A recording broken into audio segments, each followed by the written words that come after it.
everybody. Welcome once again to Inside the Magic Circle. Today, I am speaking with someone, it's a very special guest, someone who I've been wanting to talk to for quite some time. This is a little bit different than some of the other interviews that I do. While Kenton is an explorer of spiritual matters and a genuine seeker in many ways, he's actually a performer. And he's actually been a very important person at a very important point in my life where he helped me to integrate some things.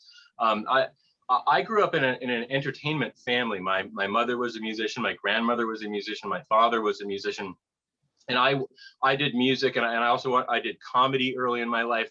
But then I sort of swept all of that away in order to begin exploring the occult in my teens. I was sort of trying to do both at the same time at first, and then the occult sort of took over. And so for many years, I was sort of adrift from the entertainment industry. And then at a certain point in my life, someone gave me some recordings by the gentleman that I'm speaking to today. And his way of approaching entertaining occultism really helped me to realize that I could take all the things that I already knew from my occult world and actually make an entertaining, product to give to the world. And so while I don't really talk about it that much, I work at parties and corporate events fairly regularly, doing tarot readings and other sorts of stuff. And so he is actually the person who I'd already done a little bit of it, but he made me realize that I could actually sort of be somewhat integrated, and I actually want to talk to him today about integrating it even more, because I feel like there's the entertainer and then there's the mystic, and those two things often don't mesh that well together. So without any further ado, I want to just go ahead and introduce our guest. His name is Kenton Knepper, and he is a well-known mentalist within the community of magicians. Those of you who follow show business may know who he is. Those of you who are more hardcore occultists may not know who he is. But when I'm speaking to entertainers, they always know who he is. So, so Kenton, thank you for being here today. It's great to be with you. Wonderful to see you, and I'm glad to say hello to everybody who's watching right now. So, Kenton, tell us a little bit about your personal path, just to kind of get us going, and then we'll get into more of a dialogue in a moment. But how did you first discover your interest, first of all in the spiritual path, but then also in magic in general, in the entertainment sense? So I began, I honestly don't know how in this lifetime when it started. I know I was something like 3. And I had like, I'm supposed to know this, I'm supposed to know that kind of feeling about things. So that and music were both there when I was like around 3 years old, according to my parents. And at a very young age, I was literally on a search. I walked to the end of the street that my parents lived on and climbed down a big cliff and stood on a rock in the middle of a creek all day waiting for a sign. And they finally sent the police out because it was dark and their kid was nowhere to be found, and I was just waiting for a sign. That was my life. I mean, I was just like, my parents had woods in the backyard. I would go out and commune with nature and see what I could pick up on. I was really frustrated because I really felt like I was supposed to be doing certain kinds of spiritual work here and have some kind of understanding, and I didn't. And I was almost 6 or 7, so it was really frustrating. And I had little moments, but that was there really heavy, and like I say, music was in there too. And then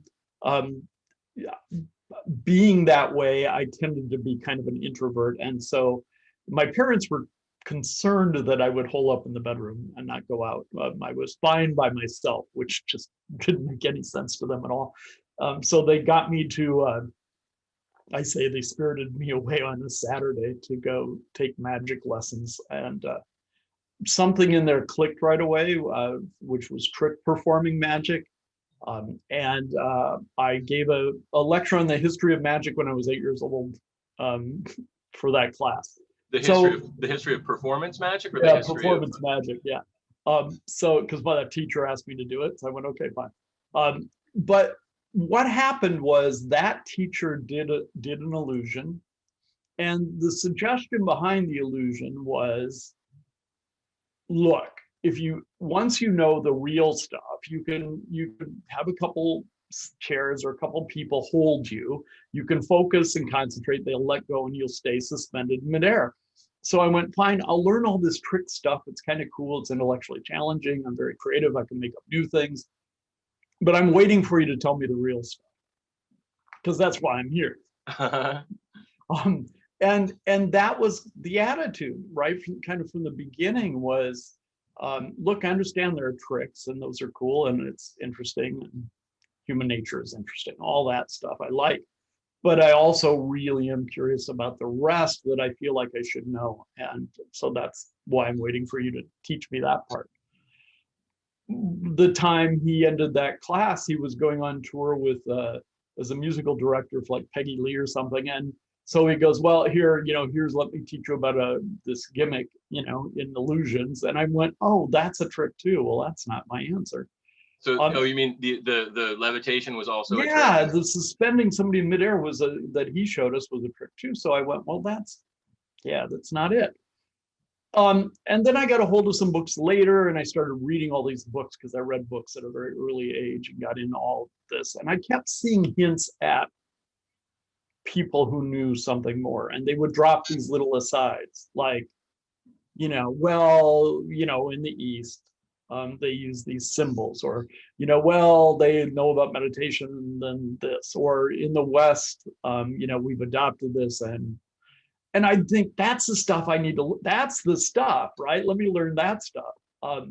So that's really where I was coming from, was performing is cool. I started doing it at a very young age, that's fine. But it was really about, how does that represent something greater? And I wanted to find something greater, and I wanted to be able to use that. I mean, my parents were in the generation where we went to church every Sunday. I would occasionally have, not conflicts, but confrontations where I would kindly stand up and point out to a preacher that what he just said was contradictory and really didn't make sense. Because I had a sense of some of the symbolism and things, and it just, I thought it was silly that they didn't know better. So that was the way I was as a little kid, and it just didn't stop. So you've created a lot of teaching material over the years, and some of it does involve sort of magic trick technology or mentalism, which is sort of slightly more mind-oriented trickery. But a considerable amount of your work really seems to come down to, well, just pretend that you are psychic and just do it and just be psychic. At what point did you kind of come to that realization for yourself that that you could just sort of go for it, and often you're correct? Well, I learned over a lot of years, having a lot of performing arts teachers. I was around some very cynical, skeptical people, but I was also growing up in a time where, there's a lot more talk about ESP and, yoga and, Eastern thought that we didn't get except in the mystery schools. And I thought, I can relate to these other things. And so I did start studying a lot of what I would now call esoteric material at a very young age, and kept working at it. So once I really got steeped in symbols and that kind of work, I just didn't see why a trick magician or a trick mentalist would be anti the very thing they're claiming they're sort of representing. Sure. It didn't make any sense to me. And my argument, and it's still my argument to this day, is, look, if you really despise that kind of thing, that kind of magical thinking, why would you be a magician? That makes no sense to me. If you hate the idea that somebody might have extra powers, be able to tap into one another or talk on other levels to people, why would you be a mentalist, a performing mentalist? That makes no sense. Because if I hated music, I wouldn't go out and write music. Right. Why would you do that? And yet, strangely, magicians and mentalists kind of got into this thing they bought into, which is, well, where we know that everything in the world is a trick, which is nonsense. But But they bought this false idea of scientism, which has nothing to do with science, and they got tricked themselves for quite a while. I've been making enough noise about this for enough decades that people are starting to change their tunes. But I mean, to me, that was the deal. So I was always tricking the magicians and mentalists to learn real stuff, to get some real things going in the midst of what they thought were tricks. Because I knew once they started tapping those things and experience them, they would realize, oh, wait a minute, there's something else going on. Now, how they define that, that's up to them, but there's something else going on. It is interesting because sometimes the definition of terms really does change the way that you look at things. You know, I mean, if you say, I say stuff and a lot of percentage of time people agree with it, you can say, oh, that's either coincidence or that's, you know, some sort of mental thing. You know, people tend to agree with things that are told to them. Or you can also look at that as, well, isn't that fascinating that we are able to connect on this level and have this meaningful communication with absolutely no knowledge of the person? That is magic. You know, I mean, why are you saying that's not magic? Right? So, well, yeah, right, exactly. And what I realized from some of the great teachers in magic and the father of like modern stage hypnotism, they all studied other things. They all studied real magical things, and they worked them in. And so those are the people I related to and respected the most. And I was, you know, in high school, I was very involved in psychology. I was fortunate enough to have philosophy and psychology and all that kind of stuff in high school, which is not as common now. But I had 3 masters in psychology and then became a TA in psychology. So that's where I got exposed to Jung, you know, and I went, wait a minute, collective unconscious, this is all lining up. So to me, it wasn't that big of a leap after a while. Everything kept pointing in the same direction. So, you know, Jung, as we know, you know, dreamt of images which directly related to alchemy. So to him, it was, oh, well, isn't this interesting? Until he found out, oh, it's in all these alchemical books. And wait a minute, something's going on. And, you know, I loved Israel Regardi's comments about that, because he used to say things like, I really loved Jung. I still really love Jung, but I really felt Jung was, had it figured out about the psychology of alchemy. And then I met a real alchemist.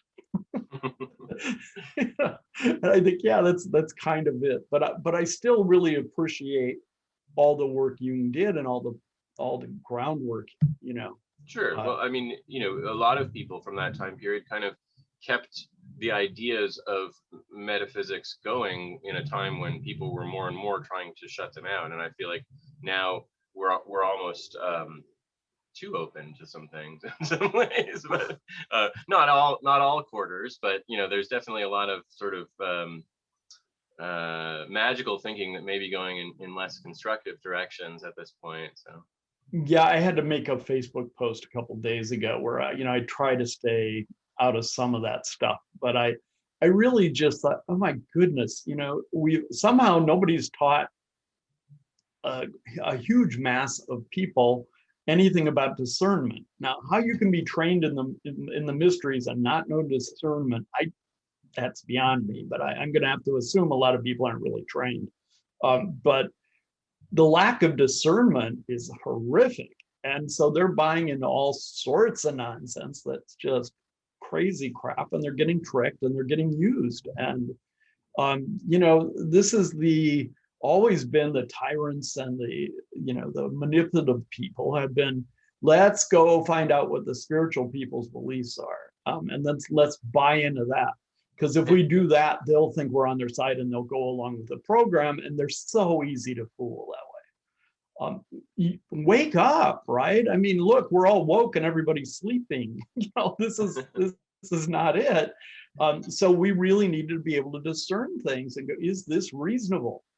You know, the mystery school I belong to it was founded by Paul Foster Case, and Case was like a pain in the butt about that, but I now understand why.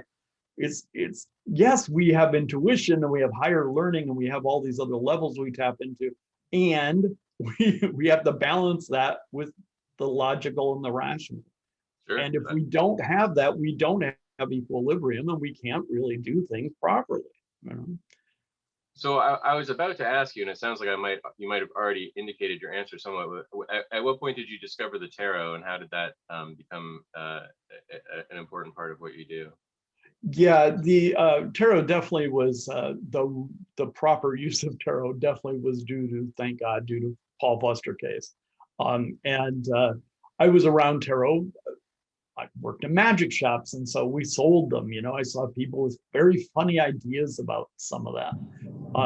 But with Case, you know, the way he would explain that was so complicated. He still spent so many years dealing with it. But it was like, wait a second, this is all lining up with universal spiritual principles, and even what Jung would say and what Ricardi would say. And I could go to the East and I could go to the West, and it all was the same.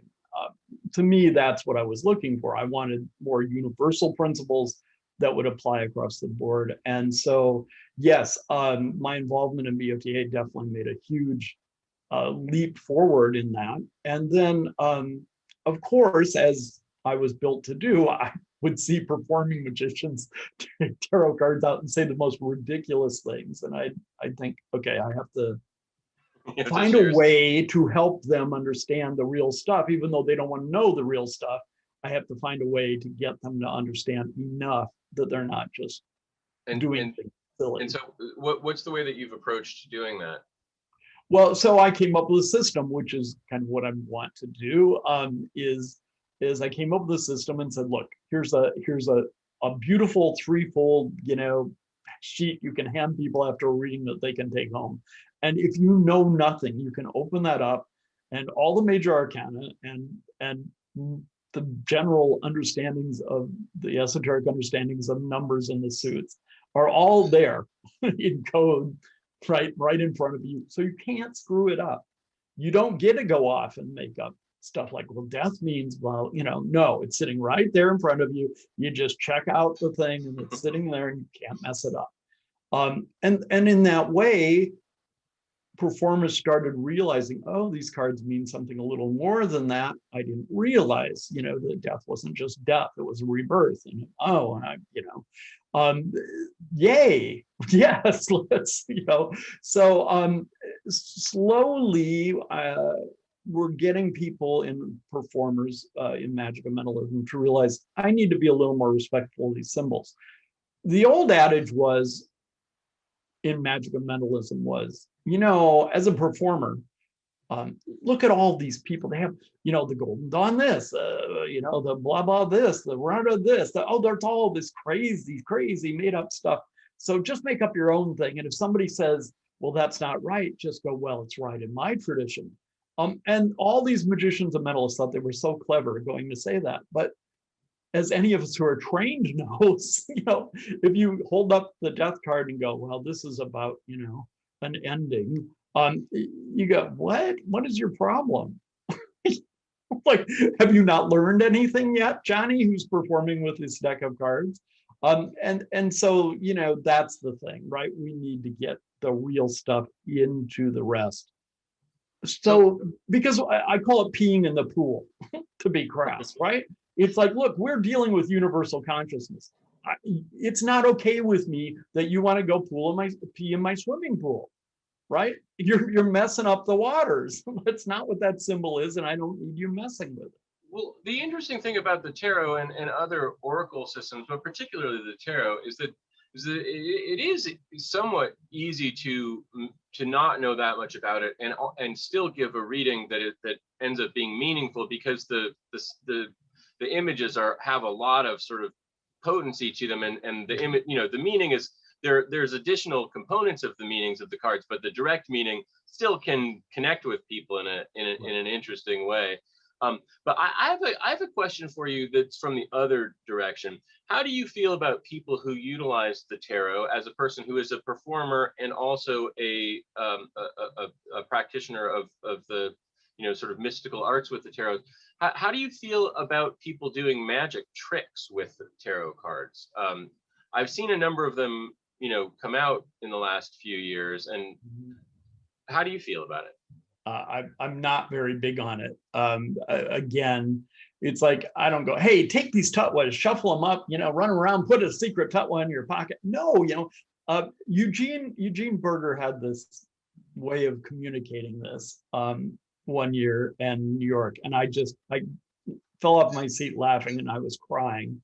And basically he was saying, look, maybe none of this offends you, right? I understand, because it's not your thing. He said, but let me try to get it across to you from another point. There's this big trick that's a temple that you show empty and you put a Buddha in there. He said, I want you to think about this for a minute. He goes, so you have this temple, there's the Buddha inside, you close the doors, and what do you do next? You stab him with a bunch of daggers, right? All through this house. That's the trick. You put a bunch of daggers in there. Okay. I'm not sure what that represents, but okay, fine. And so then the impermanence, okay, good. Now what does that mean? We open up the temple and the Buddha, there we are, stable again, is still there. But the Buddha's gone. So what? The Buddha chickened out? What's the deal? He goes, so we don't know, maybe the Buddha transcended. Okay, well, that's good. So we close the door, we take out all these swords, we spin the temple around several times just to see if the Buddha's in there, maybe it'll make him dizzy. And then what happens? Does the Buddha come back? Expletive, no, it's a dancing girl. And he said, and if you're still not offended by that, to all the Christians in the audience, let me try again. We put Jesus in a box. And at that point, people went, oh yeah, now you're offended. He goes, so that's the point. You're taking other people's traditions and you're stomping all over them, going, oh, who cares anyway? Well, people who that's their tradition care. And just because you're ignorant doesn't mean everybody in the watching is ignorant. And that's my main point about all that. I have a friend of mine who's a very fine thinker, a great performer. He put out a trick with tarot. And so to be supportive, I really am still not really at it. And the reason is, it up and I looked at a few, and I went, what is going on with this deck? This has just got all messed up. And then I looked at a little bit of instructions, and he said, look, I changed some of the colors around so the contrast better when you perform. And I went, well, yes, but the reason this guy is yellow, never mind. I mean, to you, I understand it makes perfectly good sense that you made it purple or red or whatever, but that's because you don't know what you're using.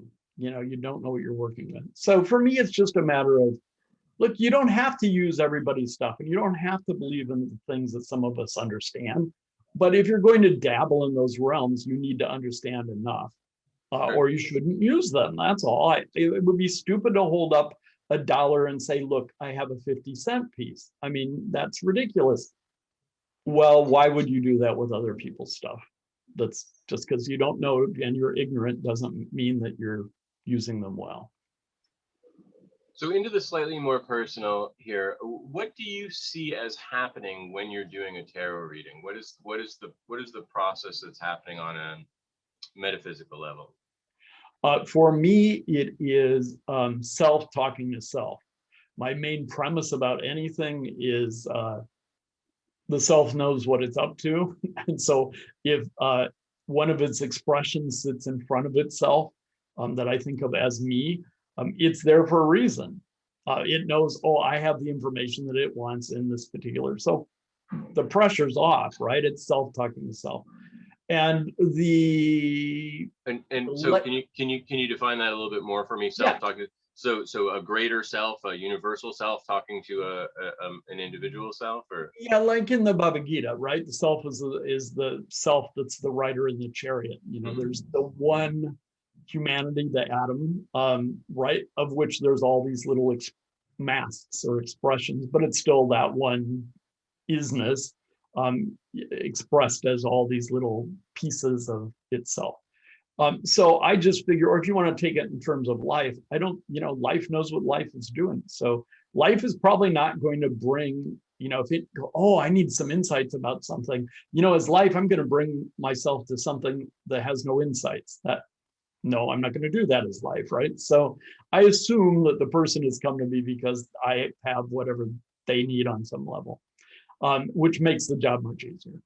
And then the reading is less, for me, it's always about, okay, this is a way for the cards to talk to you, but it's also a way for me to tell you what the esoteric meanings of some of these symbols are so that your consciousness can deal with it. And for me, it's always a bit of, I almost said channeling, but it's not that. It's a bit of transmitting other knowledge, other wisdom to them silently. When you're working with a client doing a reading for them, is there a ritual process that you go through either internally or beforehand that sort of sets you up for being in that space of being the diviner? I don't outwardly do much anymore. It's all gotten very shortcutted, but I think that's because I can just tap in there very quickly, and so that's where that is. Especially in performing situations where you might have a line that goes a block long and you're like back to back to back. Right. But in that sense, it's always good for people to center, take a few breaths, try to tap into whatever it is within them that they feel is their center or that's sacred. For me, I'm of a particular school of thought that says, well, you're here, so it's already done. So I just boom, but okay, now let's play it out. It's like, all right, we've already done this, but since you're here, but now we'll go slow motion so you can see the whole deal. I don't know if that makes sense, but there was a Jewish Christian mystic of New Age, Joel Goldsmith, and he used to say he was a very popular person who did treatments at the time, and he had a place in Hawaii, and he kind of copped to at one point. They said, well, how do you deal with this? How do you prepare yourself for a treatment? Whatever. He goes, well, when they call the secretary and they tell me their name, it's done. I went, there it is. That's exactly it. So does ritual or anything like that really play a part in your life much at all? I know that you do some musical things that are somewhat magical in their tone. Tell me a little bit more about that. Yeah, I think for people who are very orthodox, the way I do things is probably very strange and esoteric to them. But to people who are very esoteric, I think they go, really? This kind of subdued and not so weird. It's because so much is going on internally now that everything goes with me. It doesn't matter where I am so much and what I'm doing. I love all that, but I mean, it's out of need, out of practicality, it's become very internal. So anything I do has that element. For me, it's about pulling in the energy, tapping into that energy and transmitting it. So I influence a lot of people just by looking at them for a second, and they feel a little laugh and the giggle and the spark, and they're fine. And it's like, why spend 10 minutes doing that if I can just do that? So for me, it's much easier to go, hip, hop, hop, and be done. So I do a lot of that. But the music is a great way because music is vibration. And we know, those of us who are involved in the mysteries, we understand, oh, well, certain tones, it's not the hertz, right? It's the hertz. And it's, we understand people have these pains, but we also understand, okay, well, certain tones and certain colors and certain symbols all work together. And if you keep those in mind, that gets transmitted universally to others and they feel it. So for me, music is a very, very sacred thing. And it's, I can be pounding on the piano and being going crazy, but people will be going, oh, whoa. And because they're getting blasted with energy. And to me, that's the great joy, is to be able to really, that was some part of what really mattered to me as a kid, is I really, really wanted to be able to just perform a little bit or do music and have people connected to their source. That was it. And fortunately, all these years of study have paid off, and that's what I get to do, is I get to go play and people go, wow, I don't know what you're doing, but wow, okay, keep going. And then, yay, right? I mean, I used to think, oh my God, I'm gonna have to write all these complicated lyrics and all this stuff. No, the divine tricked me and decided you get to play classical music. We know you don't listen to it, but that's what you're writing from now on. And yes. And I went, okay, dokie, got me how that happens, but okay, and that's what I do now. So and where can people find your music? Where do you play live too? We have 2 shows that we're getting back on the road. One is called the Sonic Cinema Experience, which is soniccinemaexperience.com. It's a great combination of music and live music with myself and Karen and Ed Underwood. Karen plays keyboards and sings. She has a great voice. Ed plays guitars and basses. I play piano, and we do all this to silent film. And we also talk about silent film images that really relate to actual real magic. So we talk about all those kinds of things, and then in the process do some symbolic performance magic too. So we get to do this whole big show. It's very interesting.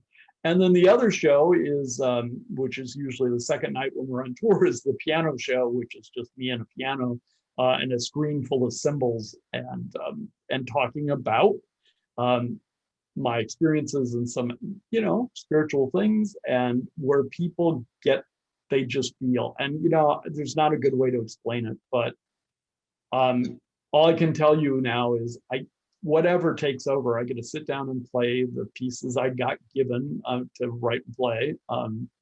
And I feel it happening. I feel the shift in me. And then I just watch other people, and they start crying, they fall. I mean, just stuff happens, and that's it. So you feel the music that you play has been inspired by a higher intelligence than yourself? Well, yeah, I mean, there's a push that happens, right? Mm-hmm. I mean, the way I know that is because it's not the music I would write, right? I mean, I really thought I was going to be playing, rock and roll and whatever, and instead, that's not what happens. But yeah, I listened to prog rock most of my life, and now I'm sitting there playing pretty stuff, but it's all really passionate and not heady intellectual. It's other stuff. And I was just gonna say, I like it when people admit that their creativity is kind of beyond their control in some ways, because I feel that way myself, and very often I hear people sort of like taking credit for what they're creating, and I'm like, wow, I wish I was smart enough to do that, but it just comes through me. Like I wish I had more choice over all this stuff. Here, I can show. Let me walk off screen for like 2 seconds. I'll show you something. Sure, yeah, that will make that point. I'm not going to edit this, so I'll just talk for a moment. So Kenton's going to show us something special. Yeah. So here we go. So here's what happened. My schedule right now is kind of tight and crazy and all that stuff. So here's what happens is I do interviews. I'm talking to students. I do this. We do this heavy duty influence training that we do with real people now. And it's just like we're constantly on, and then we have the 2 shows we're in the middle of. In between all that, sometimes in between students back to back, I'll go, oh, I have a half an hour, let me sit at the piano.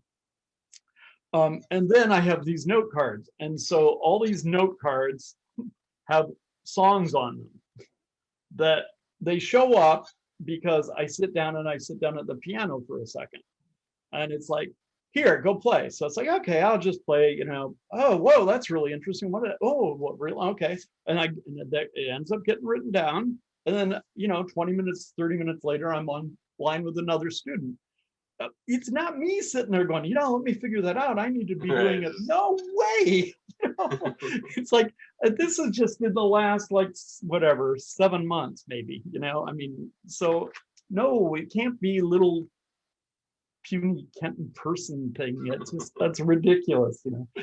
One of the things I got taught very well in o.t.a was one of Paul Case's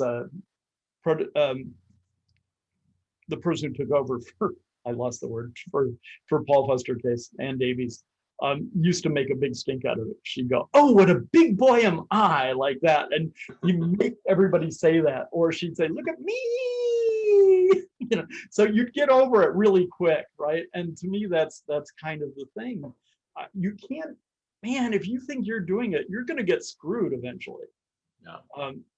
When it's not you, the jig's up already. It's over. You're just showing up and it also hurts less when people insult you when you know it's not you as well. Yeah. It's not, okay, well, yeah, okay. It's not me that you're insulting.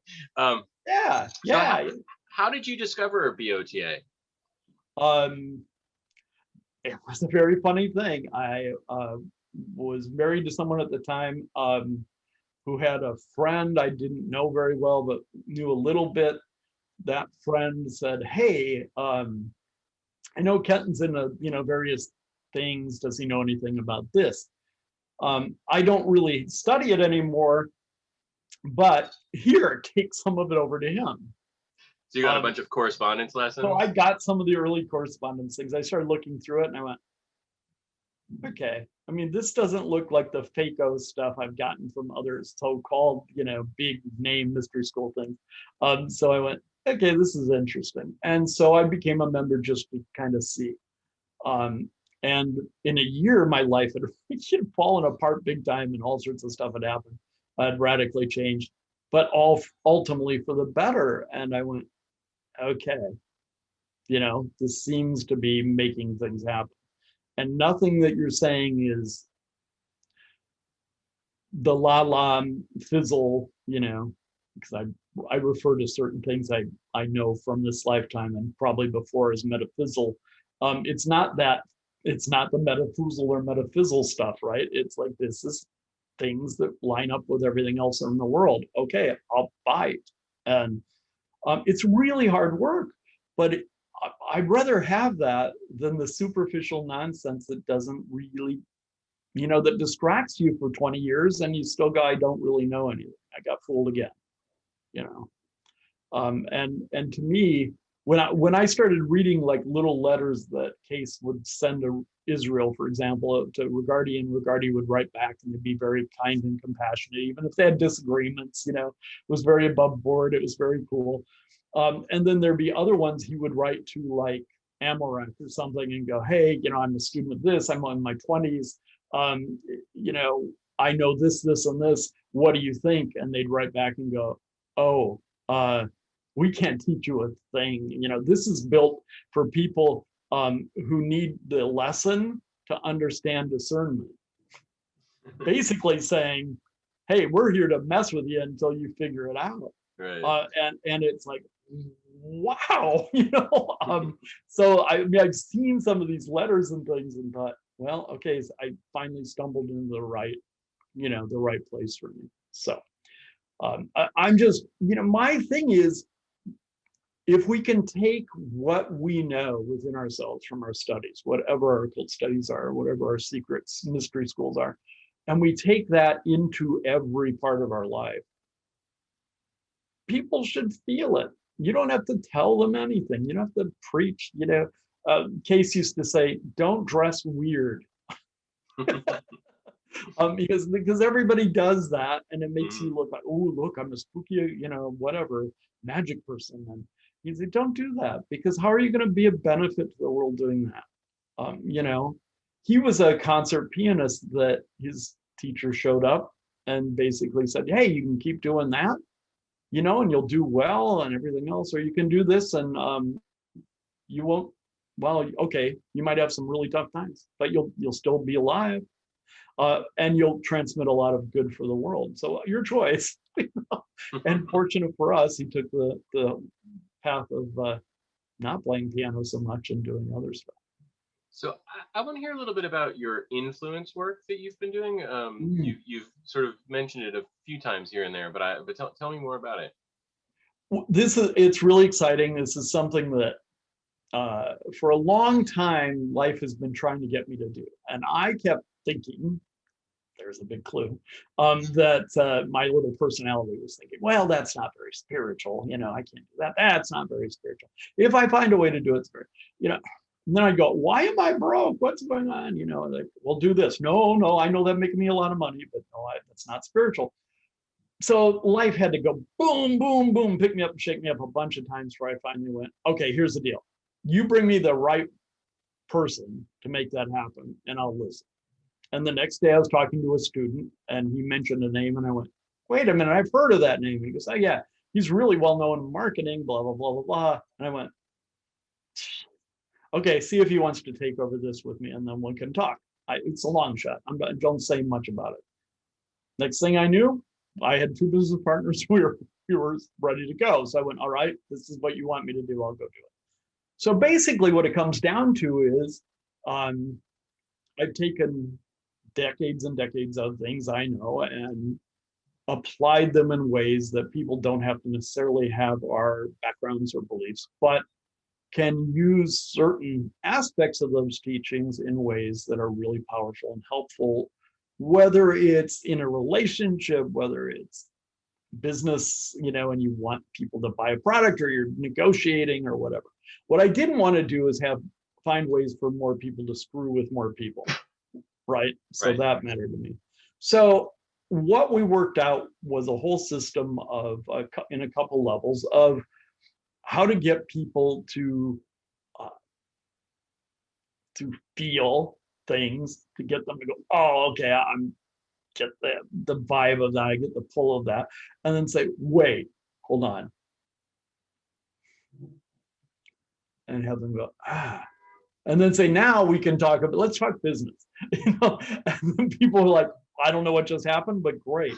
And so a lot of it is how to influence people in business, in relationships, and whatever you do in regular life without them knowing, and usually silent. So while I've been known, as you say, for like some of the things with words and influencing people with words, this is like the next level. Yes, some of this influence has to do with words, but other things have to do with very simple strategies to get people to realize your point of view and accept what your premises are to play with it. So it's not there for you to screw with other people, but it is there for you to get really good at what you need to be doing in life and succeed, and without people knowing much about it. So there's a beginning level of that, a first level, and if you make it through all that, which most people seem to do, then there's a second level, which becomes ultimately very esoteric because you are sitting there changing people without saying a thing. And it's highly effective and it works wonders. I've worked on students and clients for a lot of years with energy. A lot of times those sessions, if you look at it from the outer point of view, is this. For like 20 minutes, and then people go, oh, thank you, and that's it. and so where do people find this? Because I suspect this is something a lot of people are looking for in this world. Yes. So the what we do is we interview people because of what this is. We don't just say, hey, sign up. If you spend the money, you get in. It's nope, we talk to people. But if you go to, let me give you I'm gonna have to look up the exact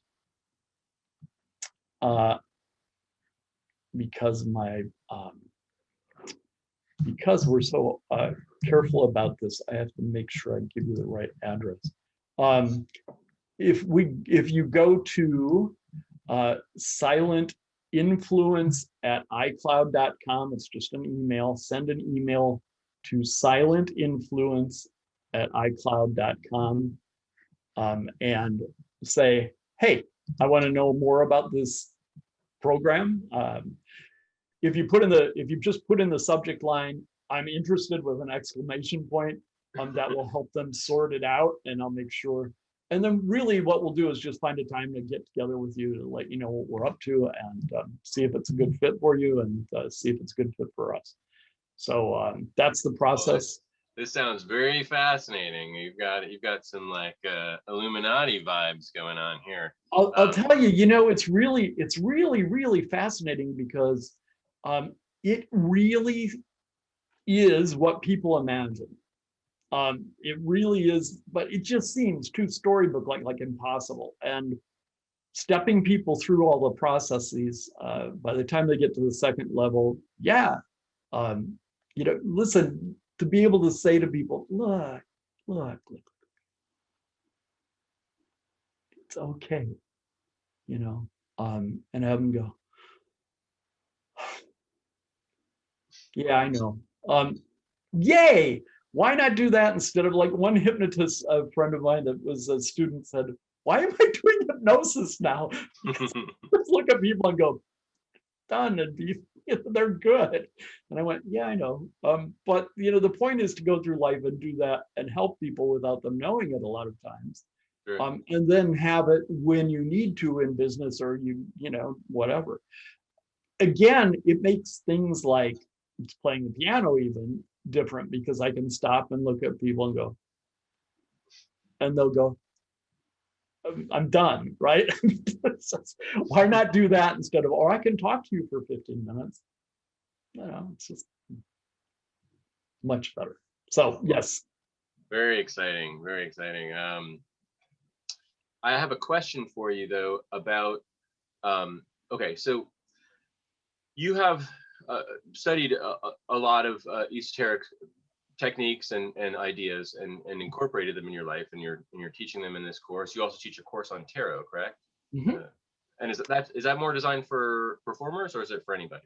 No, there is a version that's for anybody, and if you go to my my music website, which is Kenton Music, Kenton, kentonmusic.com, you'll look there. You'll see a little place that says tarot training. It's broken into 2 parts, and it's done online. It's just downloads and very easy to do. So yeah. Okay, so this is a question that's really probably most applicable to you and me, and maybe, like, I don't know, 30 other people in the world. But okay, so there's an ability that people like you and I have to discern things on different levels, and communicate with people on different levels. But then there's also sort of trickery that you can use to expedite the process in certain situations, and ultimately to make things more impressive in other situations. I think you know what I mean. Right. How do you integrate that within yourself so that you don't feel bad about those moments where you're doing that other stuff? Oh yeah, no, that's a really important point. To me, it always comes down to, okay, am I doing this to fool somebody, or am I doing this to create an illusion that helps them? If it's a productive illusion, that's kind of my short term for it. If it's a productive illusion, it's okay. If it's not, then it's different. It seems like there's a lot of illusions though that are in that gray area where, yes, I mean, like, ultimately, especially if you conclude with something that's helpful, there can be illusions that aren't as directly helpful, but if that sort of builds towards the helpful part, yeah, it's okay. Sure. But I mean, I know there's this thing that's called magician's guilt, that even magicians who are not, they just are plain tricksters, they still feel weird, and they do weird things, and they cause stuff to happen not as well as they could. But it's even more so for people like you and I, who like, we actually are doing some magical things, and then we're doing a few, you know, manipulative things, we'll call them, as well. Yeah, right. Right. Well, you know, I think it comes down to what your intention is and what you're coming across as. You know, my argument as a performer is, if I'm just performing, if I'm doing tricks that represent something in my life, I'm not going to put a disclaimer in here, hey, this is just a trick. It's just a trick. It's just, right. No, you know, what I'm going to do is say, look, I'm sharing with you my life experience, you know, and that's what this is. As an artist, that's what I do. I share with you my inside out. That's what I do. So that's it. It's honest. You know, I'm just showing. We can't sit here and go, okay, now I want you to think of something. Well, let's work on this and all. It's boring. But if I do a trick for you quick that represents that, you'll go, oh, it's very cool. And you go, yeah. And the more you get tuned into that, that becomes a normal part of life. That's true for me. So then it's all right. You know, as long as it's true for you. I think where we get into Magician's Guild about it is where we go, okay, so I did this, you're thinking of something, I wrote it down, that's what you thought of, thank you, that's how life works. And we go, well, no, not really. You know, no, you don't want the no, not really. It's more like we are all attuned to each other. So I just make sure that the message I give is a universal message I honestly believe to be true. So so it's a matter of intent, message, and then also the effect that you're trying to create, which is not just to gain power over a person, but just to sort of help them to move to a new place. Yeah, if it's the bottom line, I would say is it's healing. If you're doing something that's evolving someone or healing them, yay. If it's anything else, then question yourself. Okay. If it's about building yourself up, no. People go, well, what do you do in your mentalism show? I only do mentalism shows now when I know I can go somewhere that actually that show will transform people. It will help them. It will heal them. And if that's not the case, I don't care. I don't want to do that. I'll just go play music. I can heal a lot of people really quick and you know, and be really emotional with them, and I'll be drained at the end, but it'll be wonderful. So to me, it has to be about any of us who are involved in the mysteries. It has to be about,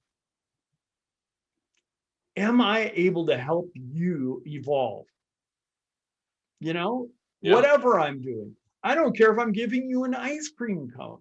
You know, that was like the thing with Yogananda, you know, and Yogananda, the story with Yogananda and some of his other students and his teacher, and they were going down, and his teacher said, oh, let me take you to somebody who's really, really enlightened. But first let's stop. The horses need new shoes, you know, because it was back in the carts in, you know, in India. And so they went and they were talking, you know, and they're going, why? Oh, how lowly this person is. He's, you know, pounding metal and putting on porcelain shoes. And what kind of karma does this poor person have? And his teacher went, oh, this is the enlightened person I wanted you to meet. And they said, well, why is he doing this horrible job? You know, and they said, well, he's being a hell of a lot more of service than any of you are.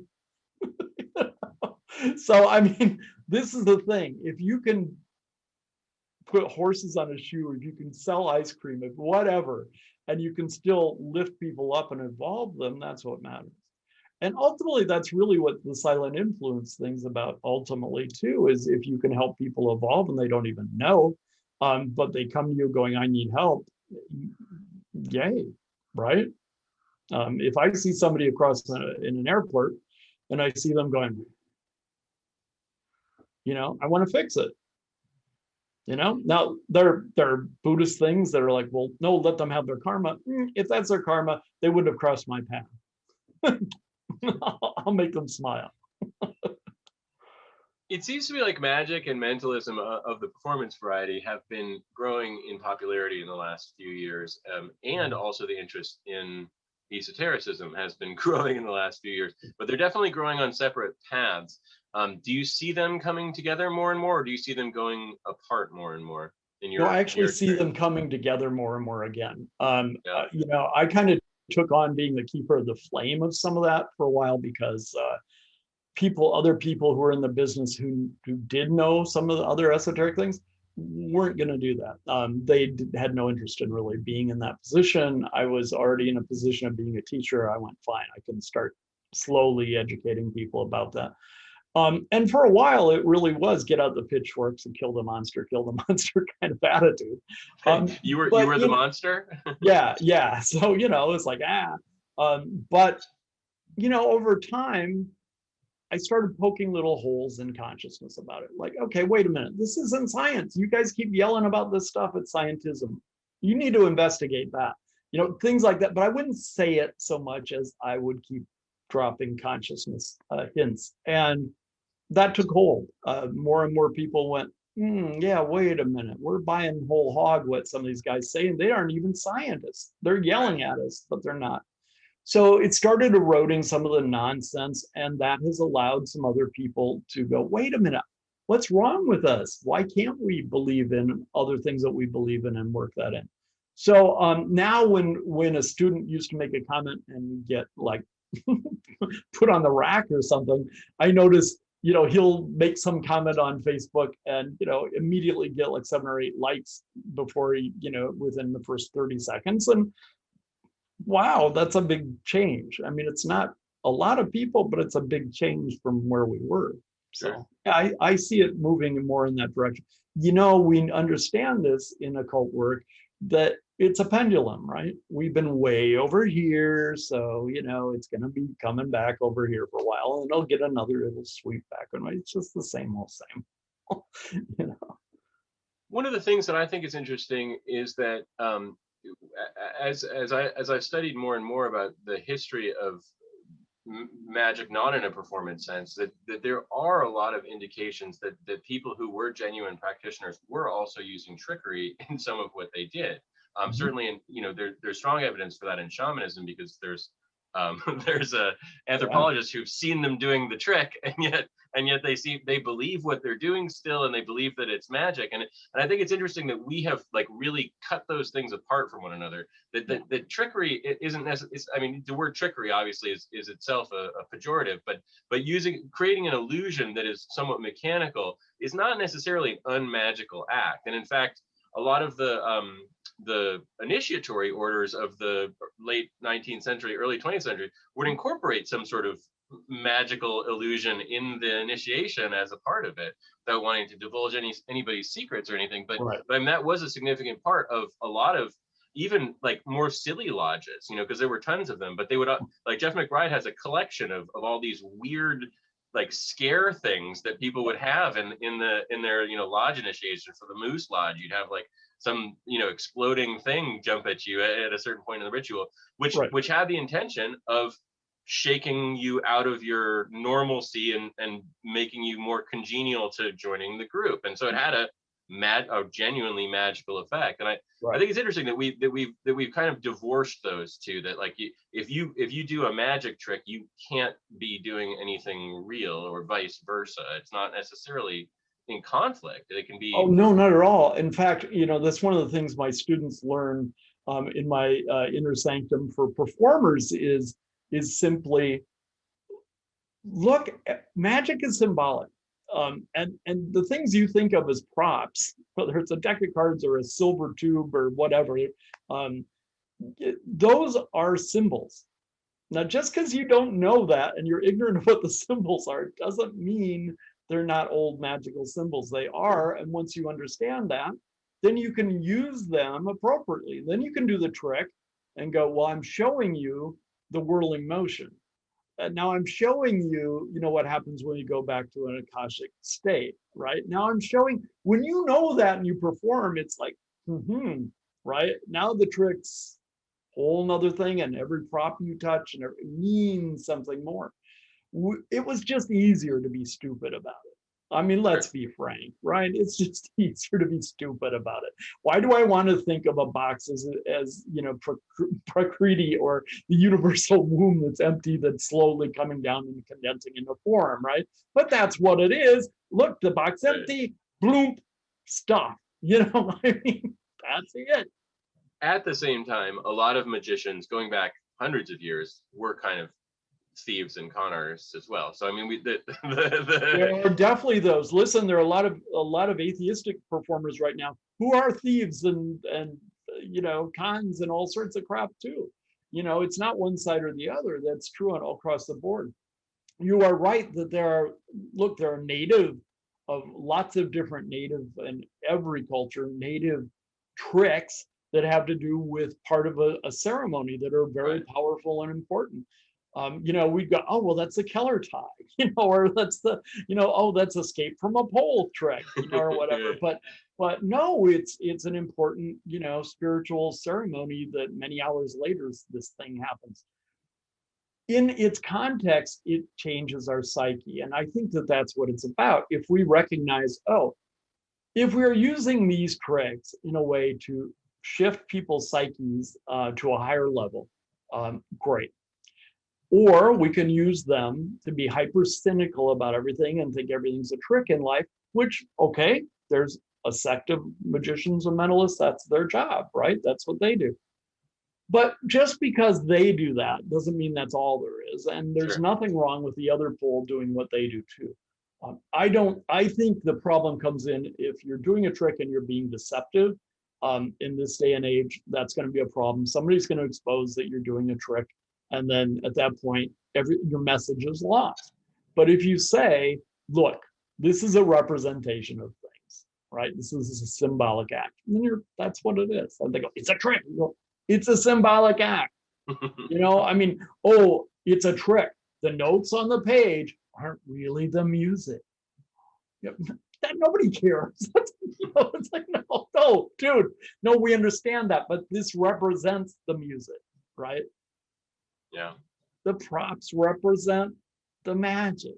It's just a way of doing it. And we understand that the ceremonies were a way for the masses to understand, get some transmission of the secrets that were kept in the secret schools, because it was the only way to get them to calm down and not kill everybody, to find out what the secrets were, and get them to think about bigger principles in a way they could handle it.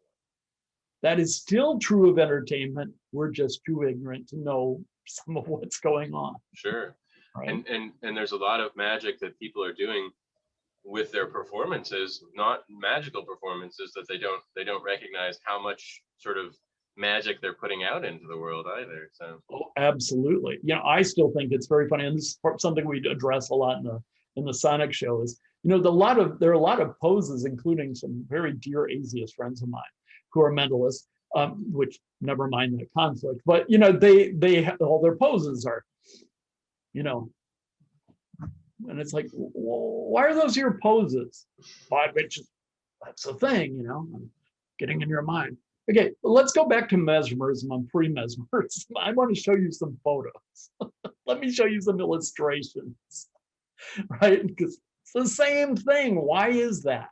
Right. You know, so those are the kinds of things we want to bring to consciousness, so people are aware of, oh, I'm really tapping into some other roots here that maybe I should be aware of. And if I can do that, whatever I do, whether it's a trick or it's something more real, I'm tapping into consciousness we can all relate to.